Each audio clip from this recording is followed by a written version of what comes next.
Hello नमस्ते राम राम। स्वागत है आप सभी साथियों का हमारे यूट्यूब चैनल एनएस शिक्षा परिवार।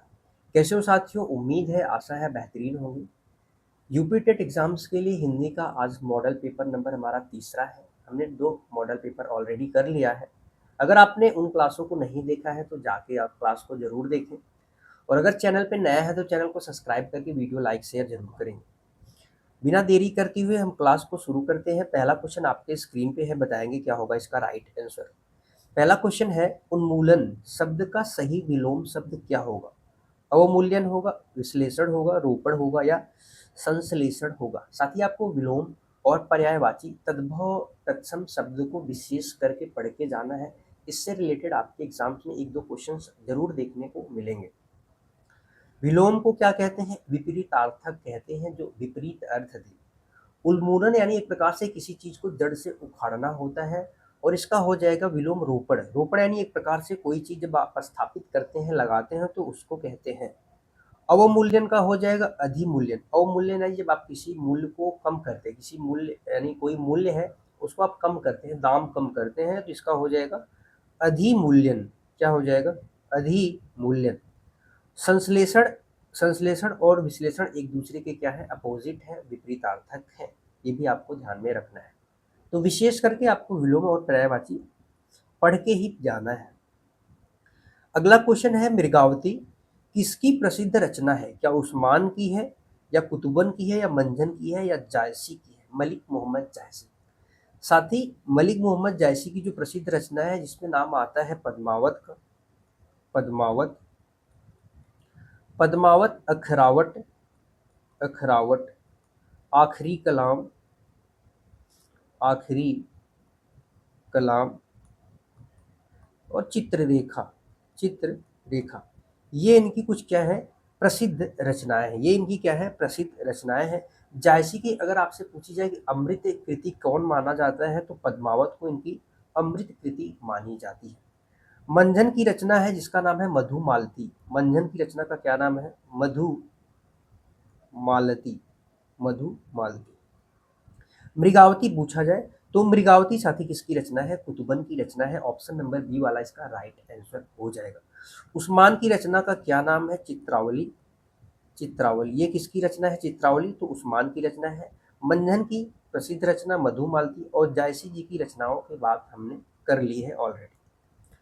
अगले क्वेश्चन पे चलते हैं। क्वेश्चन नंबर 3 आपके स्क्रीन पे है, बताएंगे क्या होगा इसका राइट आंसर। क्वेश्चन नंबर 3 का राइट आंसर बताएंगे भाई। घृणा, आश्चर्य, शोक आदि भावों को प्रकट करने के लिए किस विराम चिन्ह का प्रयोग किया जाता है? क्या अल्प विराम, या विस्मयादि बोधक चिन्ह, या योजक चिन्ह, या कोष्टक चिन्ह? कोष्टक चिन्ह। कोष्टक चिन्ह का प्रयोग तभी किया जाता है जब आप कोई बात को अधिक स्पष्ट करने के लिए उसको ब्रैकेट यानी कोष्टक का प्रयोग करते हैं, अधिक स्पष्ट करने के लिए, तो उसका प्रयोग कोष्टक चिन्ह का होता है। योजक चिन्ह का प्रयोग आप ऐसा कह सकते हैं, किसी चीज की तुलना या संबंध बताने के लिए भी योजक चिन्ह का प्रयोग करते हैं। जैसे आपने कहा कि माता पिता, माता पिता, और संबंध बताने के लिए भी इसका प्रयोग किया जाता है।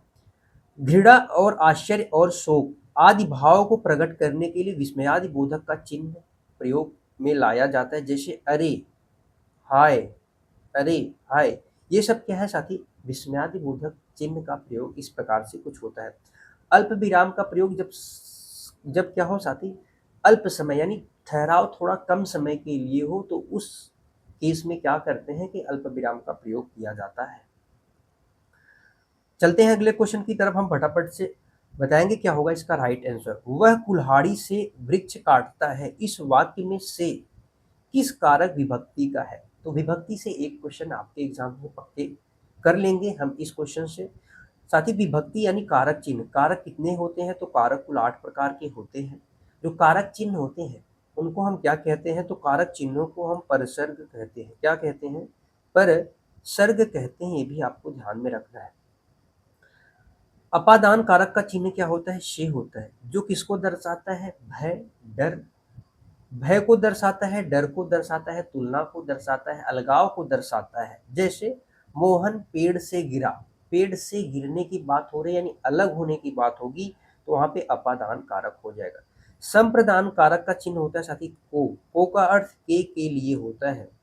जब किसी के लिए कोई वस्तु दी जाए या किसी के लिए कुछ कार्य किया जाता है तो वहाँ पे संप्रदान कारक का प्रयोग किया जाता है। करण कारक का चिन्ह भी होता है शे, जो दर्शाता है साधन को। साधन या साथी किसको दर्शाता है? वजह को। तो यहाँ पे इस वाक्य में आप देखेंगे कि वह कुल्हाड़ी से यानी कुल्हाड़ी यहाँ पे क्या है? एक साधन के रूप में प्रयोग किया गया है। तो इसमें राइट आंसर क्या होगा? करण कारक। इसमें कौन सा राइट आंसर होगा? करण कारक हो जाएगा। कर्म का कारक चिन्ह क्या होता है? को होता है, आपको ध्यान में रखना है। उम्मीद है कि इससे रिलेटेड अगर आपके एग्जाम में क्वेश्चन आते हैं तो आप डेफिनेटली सही करके आएंगे। अगला जो क्वेश्चन है आपके स्क्रीन पर, प्रागैतिहासिक शब्द में किस उपसर्ग का प्रयोग हुआ है? क्या प्रा है, प्राग है, प्राग है या प्रगत है? उपसर्ग क्या होते हैं साथी? वे शब्दांश यानी शब्द के अंश होते हैं जो मूल शब्द के पहले आते हैं। तो यहाँ पे देखेंगे जब हम इसका संधि विच्छेद करेंगे तो क्या बनेगा? प्राक धन इतिहास, प्राक धन इतिहास। और इसमें भी इक प्रत्यय लगा है, इसमें इक प्रत्यय है और प्राक क्या है? उपसर्ग है। यहाँ पे इतिहास मूल शब्द हो जाएगा। इसका right answer option number B वाला करेक्ट हो जाएगा। क्या हो जाएगा?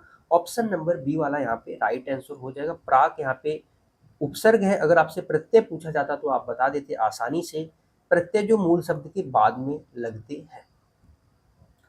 अगला क्वेश्चन, क्वेश्चन नंबर 6 आपके स्क्रीन पे है। निम्नलिखित में से कौन सा शब्द यहाँ पे तद्भव है, आपको बताना है। तद्भव यानी संस्कृत का हिंदी रूपांतरण। कौवा, चंचू, चूड़ या उष्ट्र। उष्ट्र कैसा शब्द है? तत्सम है। इसका हो जाएगा ऊंट। क्या हो जाएगा साथी? ऊंट हो जाएगा। चूड़ का क्या हो जाएगा? चूरन हो जाएगा। चंचू का क्या हो जाएगा? चोंच हो जाएगा। इसका जो राइट आंसर होगा ऑप्शन नंबर ए वाला हो जाएगा। कौवा का क्या होता है तत्सम रूप? काक होता है। कौवा का तत्सम रूप क्या होता है साथी? काक होता है। ध्यान में रखना है आपको। अगले क्वेश्चन पे चलते हैं, क्वेश्चन नंबर 7। क्वेश्चन नंबर 7 आपके स्क्रीन पे है, बताएंगे क्या होगा इसका राइट आंसर।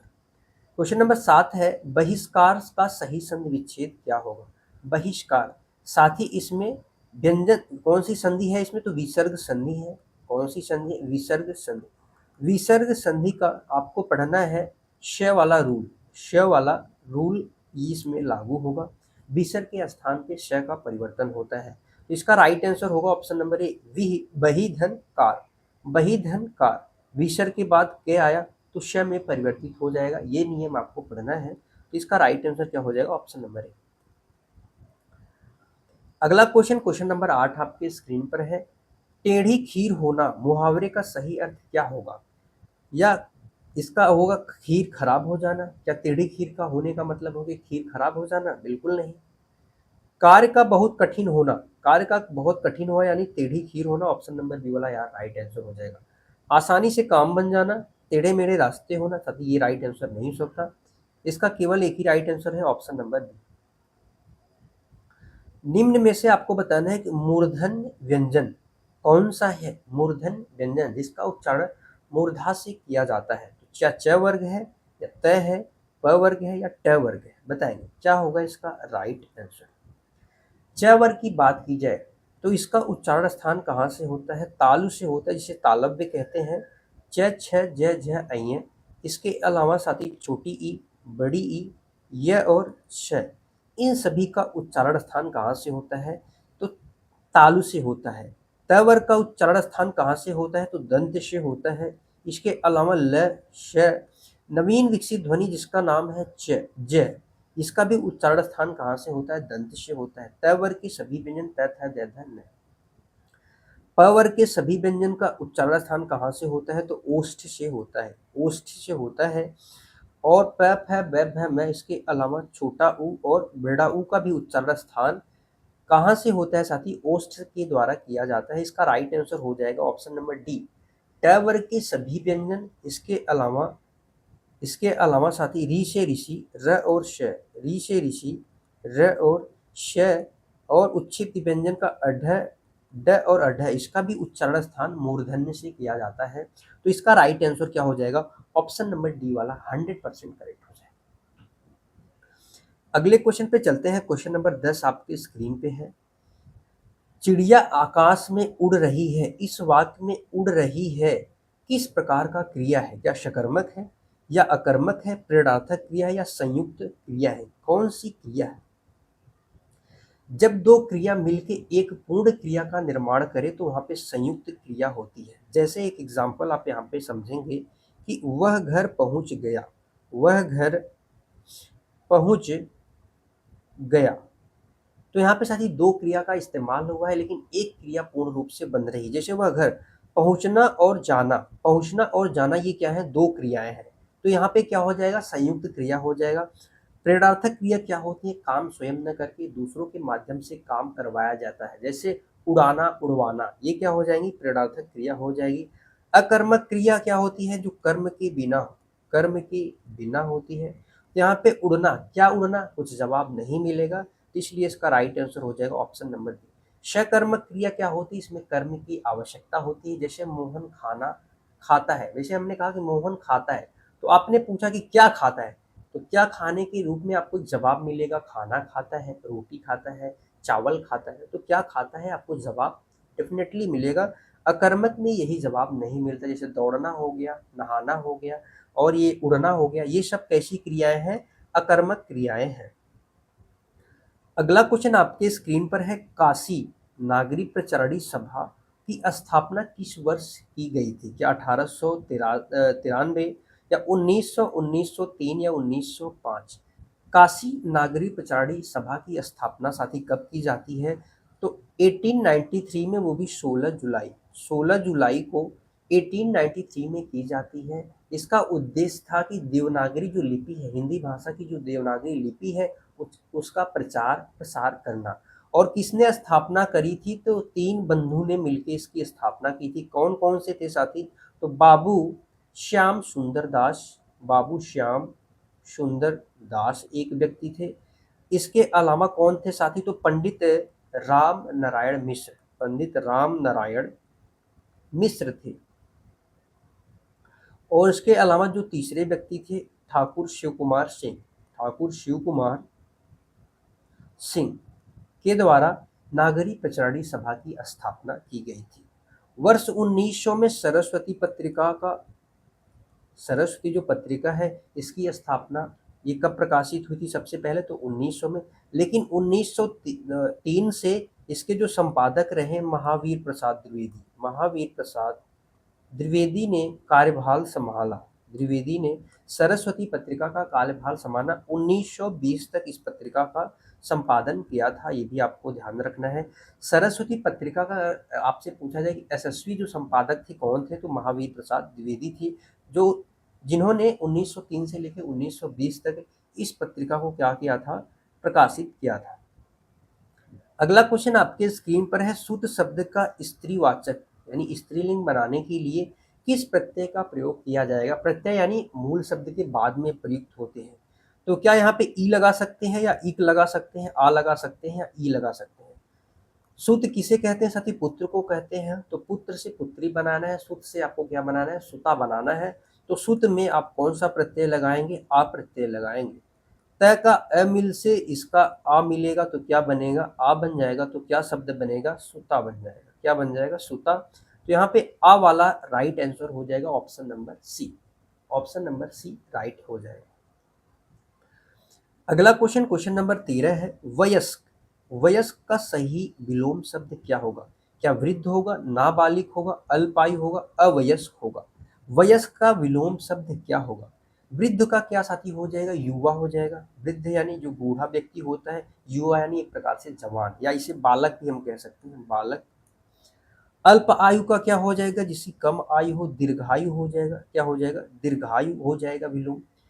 वयस्क का विलोम क्या हो जाएगा? अवयस्क हो जाएगा। क्या हो जाएगा? अवयस्क हो जाएगा। अगला क्वेश्चन, क्वेश्चन नंबर 14 आपकी स्क्रीन पर है, निम्नलिखित में से शुद्ध वर्तनी वाले आपको शब्द का चयन करना है। 4 ऑप्शंस हैं। सभी शब्द लगभग क्या है, एक समान है, बस आपको बताना है कि इनमें से कौन सा शुद्ध है। शुद्ध वर्तनी वाला अनुप्रस्थ गृहीत होता है, अनुधन गृहीत, अनुगृहीत। ऑप्शन नंबर सी में देखेंगे तो राइट आंसर दे रखा है अनुगृहीत साथी, ऑप्शन नंबर सी वाला राइट हो जाएगा। ग्रहित नहीं होता है, गृहीत होता है। न पे छोटे ऊ का मात्रा का प्रयोग किया जाता है। अगला क्वेश्चन, क्वेश्चन नंबर 15 आपकी स्क्रीन पर है, सज्जन शब्द में कौन सा समास है? सज्जन शब्द में क्या तत्पुरुष समास, कर्मधारय, अव्ययी भाव या द्विगु समास? आपको बताना साथी नीलोत्पल, नीलोत्पल में कौन सा समास है, नीलोत्पल में कौन सा समास है। आपको बताना है कृताकृत, कृताकृत में कौन सा समास है। आपको बताना है मदाग्नि, मदाग्नि मंदाग्नि में कौन सा समास है। तीनों चारों में फटाफट से बताएंगे। सज्जन का जब हम समास विग्रह करें, सत्य यानी अच्छे, अच्छे हैं जो लोग, सज्जन उनको कहते हैं यानी महापुरुष। सत्यजन यानी अच्छे हैं जो लोग, यानी उसका हो जाएगा ऑप्शन नंबर सी कर्मधारय समास। सत्यजन, सत्य है अच्छे, जन यानी लोग, लोगों की विशेषता बताई जा रही है। एक पद विशेषण और एक पद विशेष हो वहां पे कर्मधारय समास होता है। तो यहाँ पे जो सत्य है साथ ये क्या है, विशेषण है। सत ये क्या है, विशेषण है। और यहाँ पे जो जन है वो क्या है, विशेष है। जन क्या है, विशेष है। तो जन की विशेषता बताई जा रही है, इसलिए यहाँ पे क्या हो जाएगा, कर्मधारय समास। नीलोत्पल यानी नीला है जो कमल, उत्पल यानी साथी क्या होता है, कमल होता है। तो नीलोत्पल में क्या हो जाएगा, नीला है जो कमल, यानी वो क्या हो जाएगा, वो भी कर्मधारय समास। कृताकृत यानी किया और बेकिया, यहाँ पे जहाँ पे दोनों पद विशेषण हो जाए वो भी क्या होता है, कर्मधारय समास हो जाएगा। मंदाग्नि यानी धीमी, मंद यानी धीमी है जो अग्नि, वो भी क्या हो जाएगा, इसमें भी कर्मधारय समास हो जाएगा, आपको ध्यान में रखना है। तत्पुरुष समास में उत्तर पद प्रधान, कारक विभक्ति का लोप। अव्ययी भाव समास पुनरावृत्ति वाले जो शब्द होते हैं, पहला पद उपसर्ग होता है, अव्यय होता है जो अर्थ को प्रकट कर देता है। जैसे हमने कहा आजन, आजन, भर पेट, भर पेट। यहाँ पे भर शब्द क्या है, भर और आ ये सब उपसर्ग है, अव्यय है, ये परिवर्तित नहीं होते हैं। द्विगु समास में क्या होता है कि पहला पद संख्यावाची होता है, चौराहा, तिराहा, चवन्नी, अठन्नी, ये सब क्या है, द्विगु समास के उदाहरण है। अगला क्वेश्चन, क्वेश्चन नंबर 16 है, रसराज यानी रसों का राजा किस रस को कहा जाता है। क्या वीर रस को, हास्य रस को, श्रृंगार रस को, या शांत रस को कहा जाता है, बताएंगे। रसराज किसे कहा जाता है, तो साथ ही श्रृंगार रस को रसराज कहा जाता है। आप बताएंगे जो श्रृंगार यहाँ पे लिखा हुआ है ये साथी क्या वर्तनी की दृष्टि से शुद्ध है या अशुद्ध है। श्रृंगार रस, रसराज किसे कहा जाता है, श्रृंगार रस को कहा जाता है। किसने कहा साथी, तो भोजराज ने, आचार्य भोजराज ने श्रृंगार रस को रसराज कहा, ये आपको ध्यान में रखना है। तो श्रृंगार साथी ये गलत लिखा हुआ है। श्रृंगार में क्या होगा साथी, श्रृंगार कुछ इस प्रकार से इसकी वर्तनी शुद्ध है, आपको ध्यान रखना है। क्या पता एग्जाम में वर्तनी शुद्धि में आपके सामने एक क्वेश्चन आ जाए। वीर का जो अस्थाई भाव होता है वो क्या होता है, उत्साह होता है। हास का हंसी होता है। श्रृंगार का क्या होता है, प्रेम, रति या प्रेम होता है। शांत का निर्वेद होता है, शांत का क्या होता है, निर्वेद होता है, आपको ध्यान में रखना है। अगले क्वेश्चन पे चलते हैं, क्वेश्चन नंबर 17 आपकी स्क्रीन पर है। निम्नलिखित में से कौन सा शब्द सूर्य का पर्यायवाची नहीं है, आपको यहाँ पे बताना है नहीं है। क्या दिनकर, रवि, यामिनी, या अंशुमाली। तो सूर्य के पर्यायवाची क्या है, दिनकर, दिवाकर, रवि, अंशुमाली, ये सब क्या है, सूरज, ये सब सूर्य के पर्यायवाची हैं। लेकिन यामिनी साथी ये किसका पर्यायवाची है, रात का पर्यायवाची है। इसे हम क्या कहते हैं, रात या रात्रि कहते हैं, रात या रात्रि कहते हैं, रमणी कहते हैं, निशा कहते हैं, निशा कहते हैं, रमणी कहते हैं, ये सब किसके पर्यायवाची हैं, तो रात के पर्यायवाची हैं। आपको पर्यायवाची शब्द, विलोम शब्द अच्छे से पढ़ के ही जाना है। अगला क्वेश्चन, क्वेश्चन नंबर 18 आपकी स्क्रीन पर है। लेखक शब्द के अंत में कौन सा प्रत्यय लगा हुआ है। प्रत्यय मूल शब्द के बाद में प्रयुक्त होते हैं। तो यहाँ पे बताना है क्या क है, इक है, या आक है, या अक है। साथ ही साथ आपको बताना है लेखक का स्त्रीलिंग शब्द क्या होगा, लेखक का स्त्रीलिंग क्या होगा आपको बताना है। तो यहाँ पे एक शब्द होता है साथी लेख, ये मूल शब्द है, और यहाँ पे अक प्रत्यय का प्रयोग हुआ है। कौन से प्रत्यय का, अक प्रत्यय का। तो मिलके क्या बनता है, लेखक। अक इसका राइट आंसर हो जाएगा।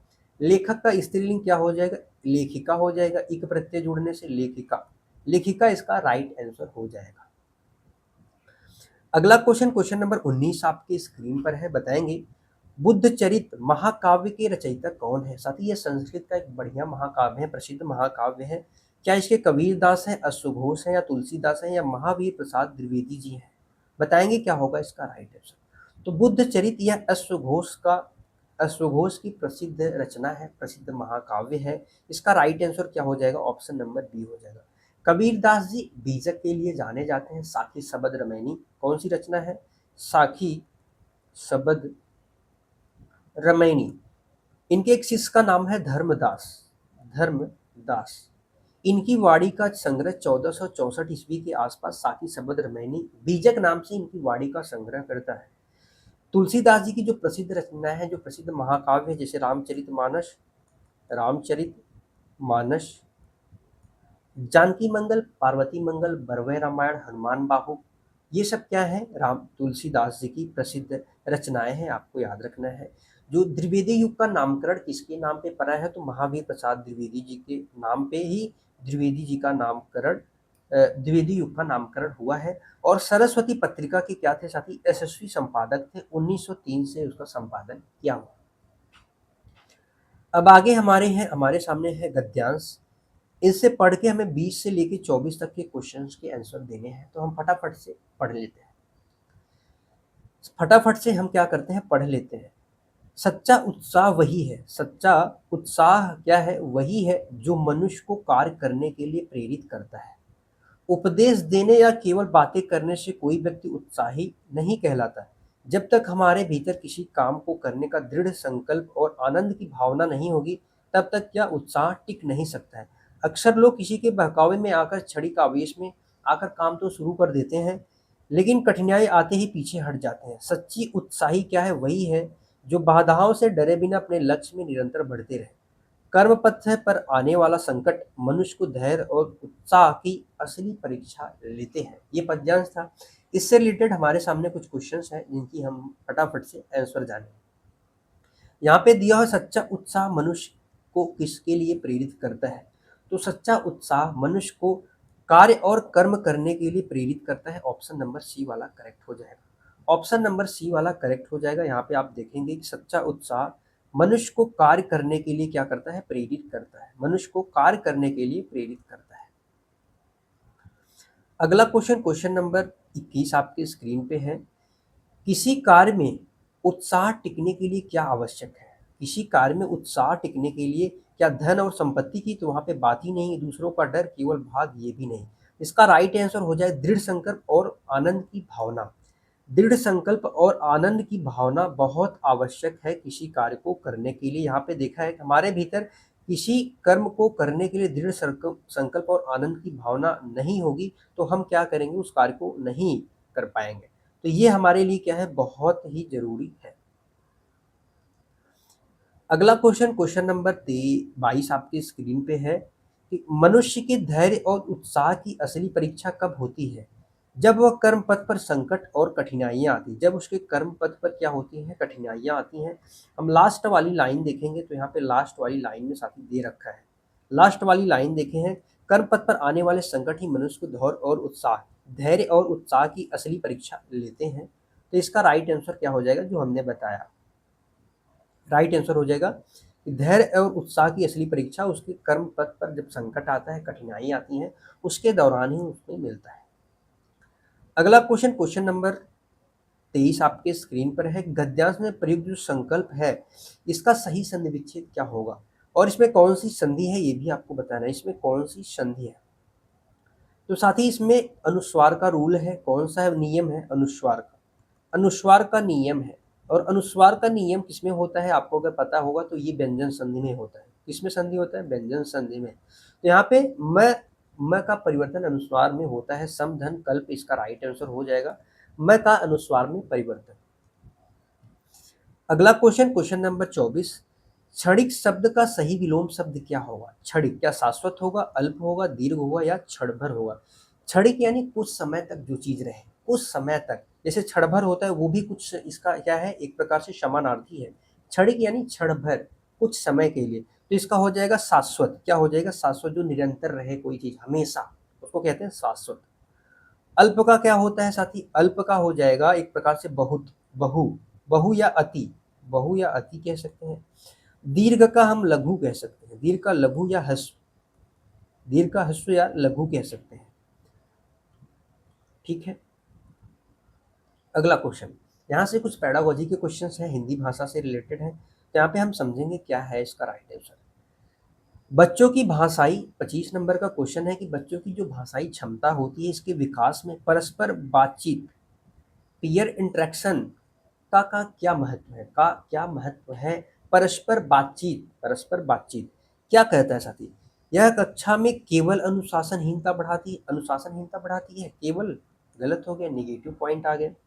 यह बच्चों को भाषा प्रयोग और सबसे प्रभावी और सहज अवसर प्रदान करती है, तो यही वाला राइट आंसर हो गया। जब आप किसी बच्चे से परस्पर बातचीत करते हैं तो उनके भाषा प्रयोग और उनके पता है मस्तिष्क में एक प्रकार के विचार ऐसे उत्पन्न होते हैं जो उनको अवसर प्रदान करती है, वो भी निडर होकर कुछ भी चीजें आपसे बात कर सकते हैं। तो इसलिए परस्पर बातचीत से क्या होगा कि बच्चों में भाषा प्रयोग और सबसे प्रभावी और सहज अवसर प्रदान करता है। यह शिक्षक का कार्यभार बढ़ जाता है, भाई ये तो गलत हो गया।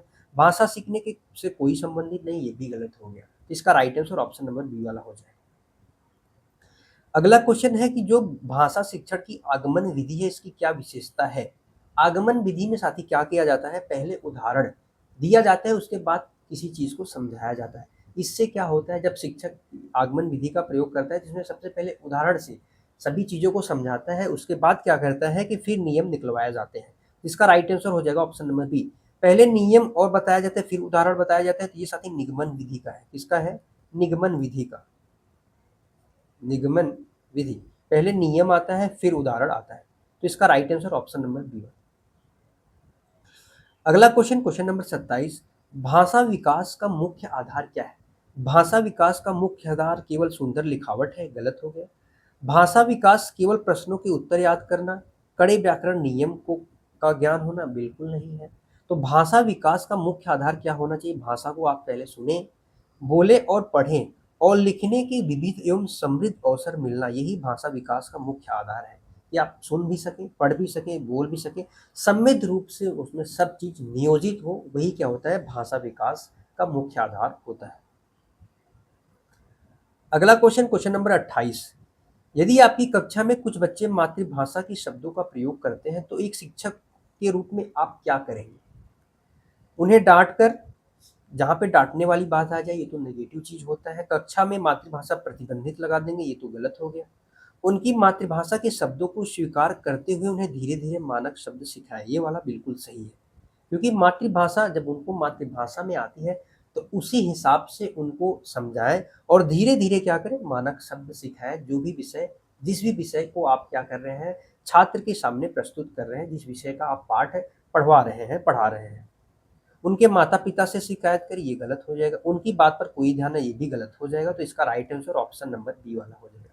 आसान से क्वेश्चन कुछ आते हैं आपके स्क्रीन पे, आप चाहे तो आसानी से सारे के सारे कर सकते हैं। भाषा एक नियमबद्ध व्यवस्था है, क्या है, इस पद्धति के संदर्भ में भाषा का सबसे महत्वपूर्ण पक्ष क्या है। भाषा केवल कड़े व्याकरण से चलती है, तो ये केवल कड़े व्याकरण से, ये गलत हो गया। भाषा अपने आंतरिक नियमों और संरचनाओं से बधी होती है, जिसे समझकर ही प्रभावी प्रयोग संभव है, ये भी बिल्कुल सही है। भाषा अपने आंतरिक नियमों और संरचनाओं से बनी होती है। जब आप नियम व्याकरण को अच्छे से समझेंगे तब आपके क्या करेंगे, भाषा का प्रभावी प्रयोग कर पाएंगे, अन्यथा नहीं कर पाएंगे। तो ऑप्शन नंबर बी वाला करेक्ट हो जाएगा। भाषा को बिना नियमों की नहीं बोला जा सकता, बिना नियमों के नहीं बोला जा सकता, नियमबद्ध व्यवस्था में, तो ये वाला तो गलत हो गया। भाषा का मुख्य मुख्य कार्य केवल परीक्षा पास करना है, केवल परीक्षा पास करना भाषा का काम है, ये तो गलत हो गया। परीक्षा पास, जब आप भाषा को सीखते हैं यानी सारी चीजें आपको उसी में करना होता है, तो केवल परीक्षा पास करना क्यों होता है। तो इसका right answer option number B हो जाएगा। अगला क्वेश्चन, क्वेश्चन नंबर 30 है, प्राथमिक स्तर पर बच्चों की जो मौखिक अभिव्यक्ति है, ओरल एक्सप्रेशन है, का आकलन करने का सबसे अच्छा तरीका क्या है। मौखिक अभिव्यक्ति, इसमें साथी क्या होता है, मौखिक अभिव्यक्ति में जब आप किसी चित्र दिखाकर उस कहानी या अपने विचार से, इसमें सबसे बेस्ट माना जाता है जब मौखिक अभिव्यक्ति होता है। कठिन शब्दों का इमला, ये तो गलत हो जाएगा। पाठ्य पुस्तक हूबहू, कविता बिना समझे रटवाना, ये भी गलत हो जाएगा।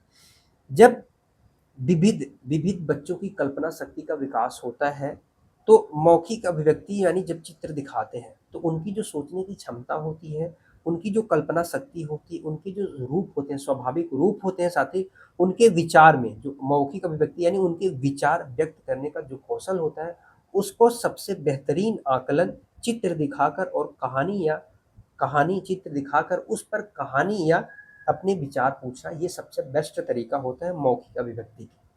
क्योंकि उनकी कल्पना शक्ति, सोचने की जो क्षमता होती है, इसमें क्या होता है कि जो विचार होते हैं वो अधिक समझ में आते हैं और ये नए-नए विचार भी क्या होते हैं उत्पन्न होते हैं।